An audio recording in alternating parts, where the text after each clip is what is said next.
What I'm about to share with you never happened.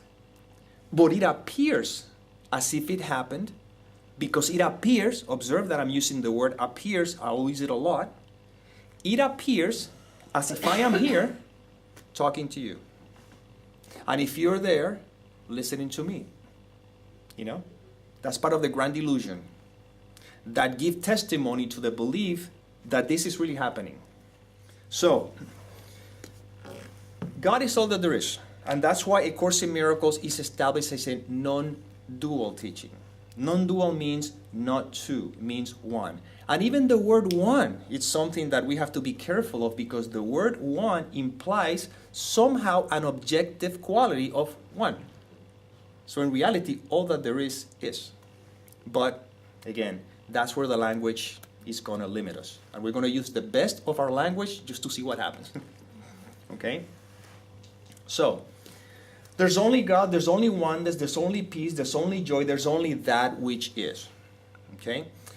Within that, all that there is, it appears a thought crosses that space. Okay? A thought. We call it a tiny mad idea. Just a thought. A thought that it's a very innocent thought. It's like when you go to sleep, right? At the beginning, you feel that you know that you are you in your body, closing your eyes, and you're getting comfortable. But between that space and finally getting caught in the sleep, in the dream, there's sort of like a transition. There has to be something that supposedly projects the dream. You see? You don't know exactly what it is. You don't fabricate it. You don't know. You simply just something that appears to happen. First, you're in bed. You're getting comfortable. You still know that you're you. That's the only one. And then somewhere along the lines, whoop, you're in a sleep. Right?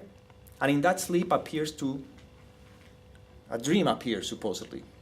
So that transition process, well, this is supposedly the appearing thought that appears to have occurred, but it never did.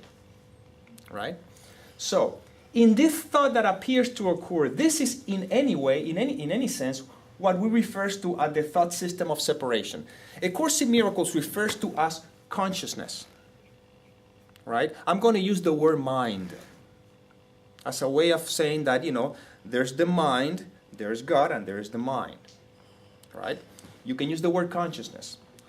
The reason why they call it consciousness, the first separation, is because when consciousness seems to appear, consciousness means that it has to be conscious of something. That's what consciousness is. I'm conscious of. For me to be conscious of something, there have to be a separation. Otherwise, there's nothing. That's why the Course refers to as perception. Perception can only exist when there's an object and a subject.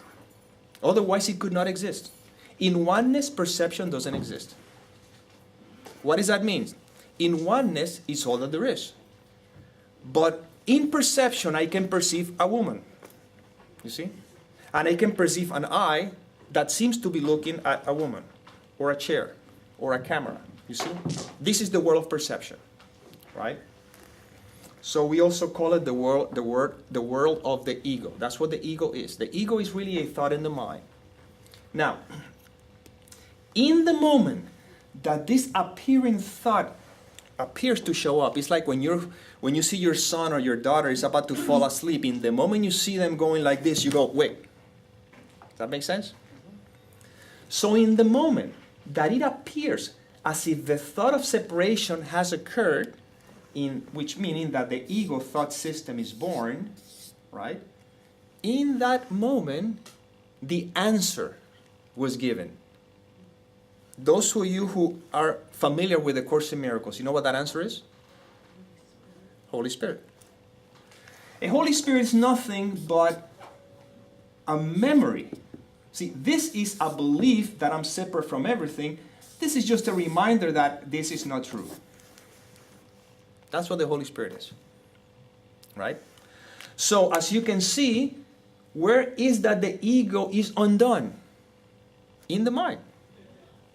All it has to do is just, if in the mind the decision is in favor of the Holy Spirit, all this stuff disappears. We're done. Now, what happens? Just for the sake of, again, language, which is very limiting because I'm going to give ego qualities as if the ego does something, but the ego cannot do anything because the ego doesn't exist. But we're still on the limitations of language. What the ego does is says, if I let the mind choose this thought system, I'm gone. So you know what it does? It projects. It projects a dream. The only purpose of the dream is to keep the mind distracted from itself and put its attention somewhere else. In that dream, the ego thought system projects an I, see, a body, right? And now the mind is distracted with the dream, identifying itself with a person, whatever I think I am. You see? So the purpose of the dream, the purpose of the person, is really to keep myself or keep the mind distracted from it. That's why A Course in Miracles never asks you to do anything in the world, because all that it will do is keep the mind distracted from truth. That's what the Course always tells you: seek not to change the world, but to seek to change your mind about the world. Everything I do in the world is just keeping the mind distracted. That's what the Course is always bringing you back to silence, and it brings you with lessons like nothing I see means anything. Which you could say nothing I feel means anything. Nothing I hear means anything, because there's no one hearing, there's no one seeing, there's no one feeling, because there's no one here, because there is no dream. See how simple it is? So, A Course in Miracles, what it does is that within the dream, where the mind is identified with, like right now, my mind is identified with this character called Nick Arandes. And I guarantee that if I ask you, what is your name? You will say, my name is. But that is not who you are. That's just a label you're placing on the idea that you're a body, which reinforces the idea that you're something separate. Of course I'm separate from them. Look at that. He's over there, I'm over here. But in reality, who I really am, who he really is, who all of us are, is the oneness. You see? So the only way I can actually allow myself to be consciously aware of that is not something I can do, because as long as I'm identified with this, I'm already identified with the ego. It doesn't matter. But I can withdraw the meaning to everything in recognition that I know nothing, and I allow the Holy Spirit settle in the mind and takes care of all the work. So, how the Holy Spirit does that? Well, 2,000 years ago, for the sake of language and for the sake of the story, showed up as a man named Jesus. Jesus was a figure in the dream that it was used to try to convey the mind, not the person, the mind, that it is all a dream. Right? Now in 2018, it's showing up in the form of a little book. It's called A Course in Miracles. Now, this is where I have seen all the confusion with the Course, and that's why a very simple teaching, it appears to be very complicated. A Course in Miracles is not talking to you as a person because you're not here. And if you don't have that clear, this Course is going to be completely confusing. Because you're going to try to apply the Course in Miracles to the world. A Course in Miracles is talking to the mind that is dreaming you. That's why you have to get out of the way. But everything I see, everything I hear, everything I feel, all it does is bring the attention back to this I that I think I am. And everything that happens in my world. Somebody robs me, somebody hurts me, all that kind of stuff. All that it does is keeping the mind distracted to this I. And this is where A Course in Miracles says, you don't even have a clue what's going on, but I can help you if you choose me. And the way I choose the Holy Spirit thought system is not doing anything special in the world. is simply withdrawing my attention in that space of silence. The miracle does nothing. Simply be still and trust. And that's how I let go of all my judgment, meaning that the judgments of the ego through this character, and I trust. And that's how the work is being done, and I don't have to do anything. Now, look at the beauty of this. I'm talking about choosing between the Holy Spirit thought system and the ego thought system. I got great news for you.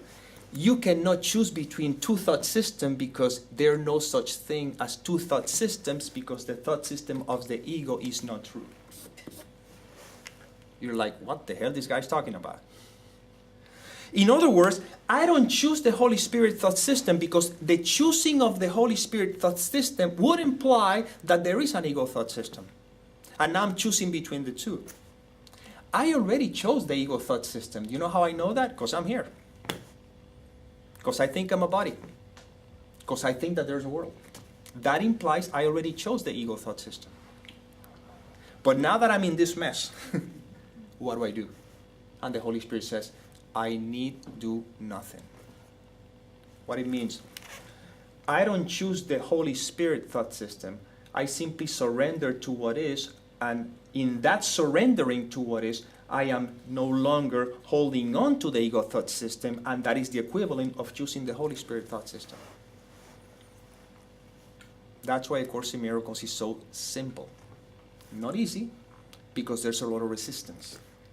All we're going to do in the time that we're going to spend here together is looking at the resistance.